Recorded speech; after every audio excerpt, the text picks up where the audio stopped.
Commissioner Mirpur Azad Kashmir Chaudhary Shaukat Ali इस वक्त हमारे दरमियान मौजूद हैं।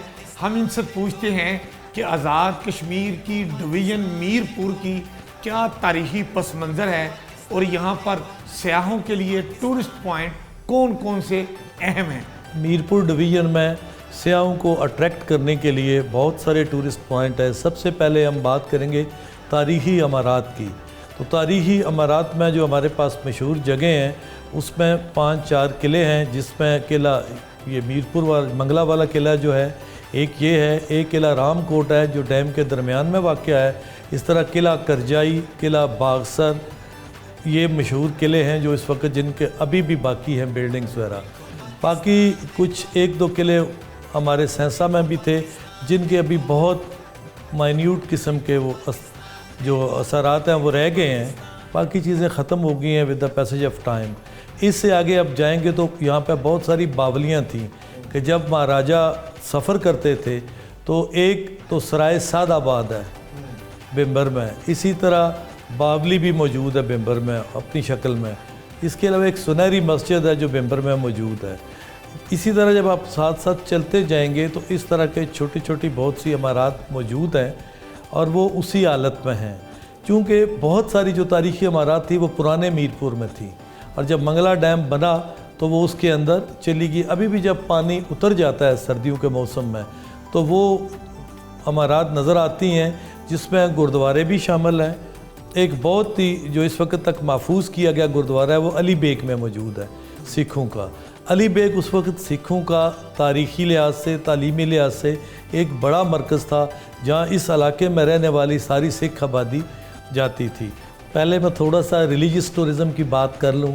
हमारे यहाँ मियाँ मोहम्मद बख्श साहब जो आरफ़े खड़ी हैं, पंजाबी के बहुत बड़े शायर भी हैं जिनका सिलेबस दुनिया की मुख्तलिफ़ यूनिवर्सिटीज़ में शामिल है। वली अल्लाह भी थे। दरबार खड़ी शरीफ बहुत मशहूर दरबार है।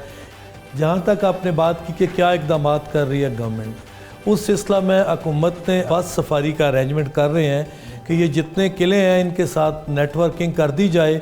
जब सयाह मंगला से एंटर हों तो फिर उन बसों के ज़रिए उनको आगे आज़ाद कश्मीर के इन मुख्तलिफ़ इलाकों तक जाया जाए। जो मोटर बोट्स के ज़रिए किला रामकोट जाते हैं उनको ये सहूलत भी मुहैया की जाए। तो इन तमाम ज़ियारात से होते हुए मुख्तलिफ़ मनाज़र से वो लुत्फ़अंदोज़ भी हों और जो उनकी तारीख़ी अहमियत है वो एक तो ये बात है। दूसरी बात, गवर्नमेंट ने अभी प्राइवेट सेक्टर में भी इनकरेज किया है कि रेस्ट हाउसेज़ वगैरह गवर्नमेंट ने ख़ुद भी अपने इस्टेब्लिश किए हैं, टूरिज़म डिपार्टमेंट PWD के भी। और उसके अलावा प्राइवेट सेक्टर को भी गवर्नमेंट इनकरेज करने जा रही है कि आप अपने सेटअप्स को बनाएं। इनफैक्ट हमारे लोगों ने कारोबार में, हेल्थ के शोबे में जो उस वक्त टॉप के कार्डिक सर्जन्स हैं, ऑर्थोपेडिक सर्जन्स हैं और मेडिकल स्पेशलिस्ट हैं, उनका तल्लुक भी इसी खित्ते से है। इसी तरह कारोबार में भी टेक्सटाइल इंडस्ट्री हो, वुड इंडस्ट्री हो या ट्रांसपोर्ट इंडस्ट्री हो या अल्टरनेट एनर्जी की बात करें तो उन सब लोगों का तल्लुक भी मीरपुर डिवीज़न से है। अल्टरनेट एनर्जी के जो सबसे बड़े इस वक्त वेंडर हैं या जो काम कर रहे हैं पूरे यूरोप और अमेरिका में, हाजी अब्दुल कयूम, उनका तल्लुक ज़िला कोटली से है। तो इस लिहाज से इन्होंने जहाँ जहाँ हमारे लोगों को मौका मिला, जिस तरह पाकिस्तानी कौम मेहनत मशक्क़त की आदी है, उन्होंने अपनी सलाहियतों से लवा बनवाया और उस माशरे में अपना मकाम पैदा किया। चौधरी शौकत अली साहब, बहुत शुक्रिया आपका। आप माशाल्लाह कमिश्नर मीरपुर हैं और आपने मीरपुर के हवाले से बड़ी मालूमात जो हमें फ़राहम की। ख़ुसूसन आपने जो मीरपुर की अराज़ी को कंप्यूटराइज़ किया है, वो ओवरसीज़ पाकिस्तानी को ये असेस दी है कि वो अपना ID कार्ड फीड करके अपनी जितनी भी प्रॉपर्टी है उसकी अपडेट मालूमात हासिल करते थे। आपका बहुत शुक्रिया।